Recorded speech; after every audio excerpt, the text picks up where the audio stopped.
day, everybody.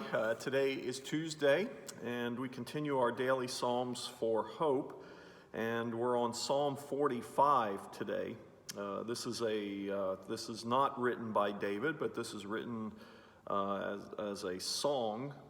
It's called the Song of Korah, and similar to what we had yesterday. So let's look at this. Get your Bibles out and let's see what this has to say. My heart overflows with a pleasing theme. I address my verses to the King. My tongue is like a pen of a ready scribe.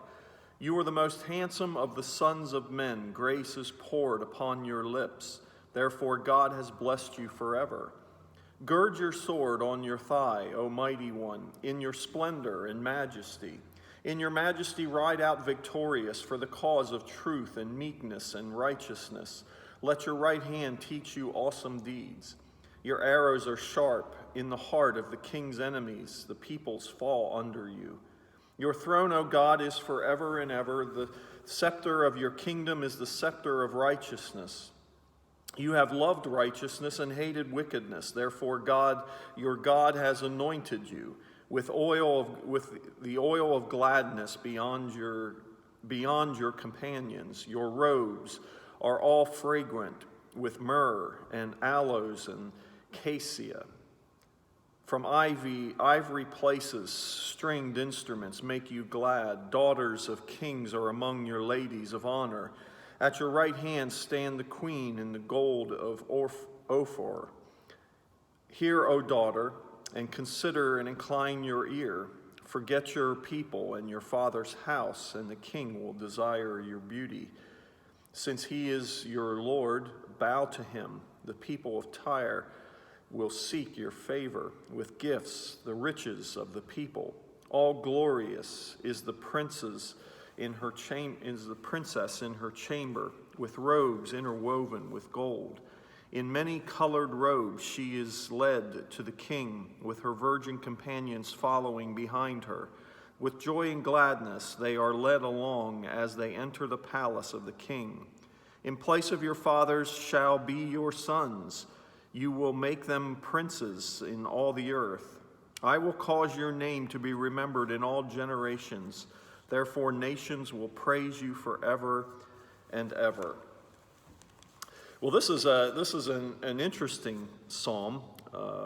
It's kind of one of those psalms that you look at the beginning and you're thinking, well, that it's not a lot of meat in this one, but actually there really is, because this is kind of a foretaste of what is to come, actually. A lot of the Psalms reflect Christ in the Psalm itself, and this is one of them, where Christ is the King, and this preparation for this bride, this ceremony that they are implying here in the latter verses, is the bride, the church.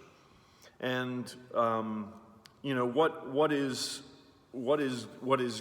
good about this is that you get the sense that the king, who is majestic and righteous and upright, will take care of all of his kingdom, all of his people.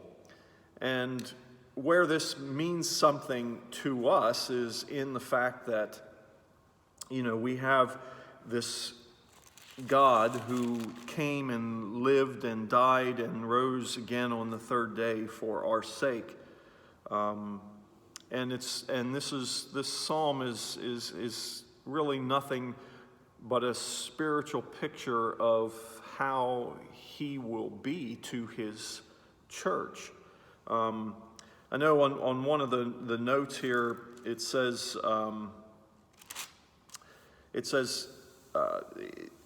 the illustrating Christ and his bride, the church, stands in contrast to the hard realities of suffering and death that we will continue to see in the church and endure in life. But no matter how long that lasts, no matter how hard it gets, we do have a God who is a part of all of that. And that's a good word for us today, because Christ does look at us as a bride that is cherished and loved, and He will provide for and take care of and protect.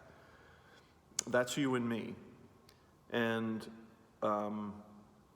it is a blessing to be a part of that marriage, that spiritual marriage between us and Christ.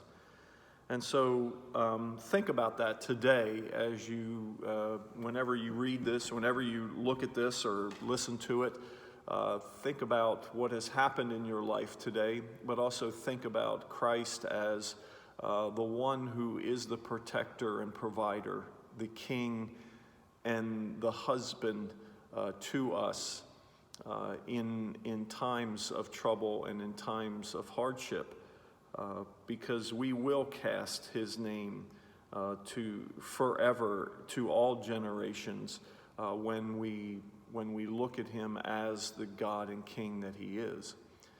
And so may that be a blessing to you today, and we look forward to seeing you the next time. So be blessed, and be a blessing to others whenever and wherever you can.